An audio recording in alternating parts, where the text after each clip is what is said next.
Ever stared blankly at a money order, unsure where to even begin? Today, we're cracking the code on how to fill out a Chase Bank money order like a pro, ensuring your payment goes smoothly and avoids any unnecessary headaches. First, let's grab your Chase Bank money order from the teller.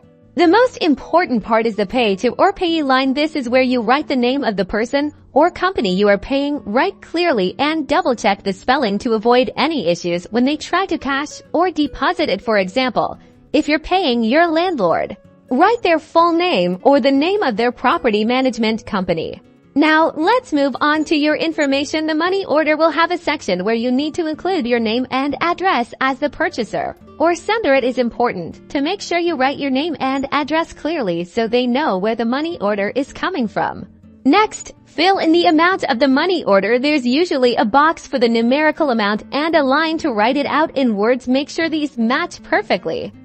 For example, if you're paying $50, write $5,000 in the box and 50 and 100 in the line. Almost there, sign the money order on the designated signature line. This validates the money order and confirms that you're authorizing the payment. Before you hand it over, carefully detach and keep the receipt for your records. This is your proof of purchase and will be needed if the money order is ever lost or stolen.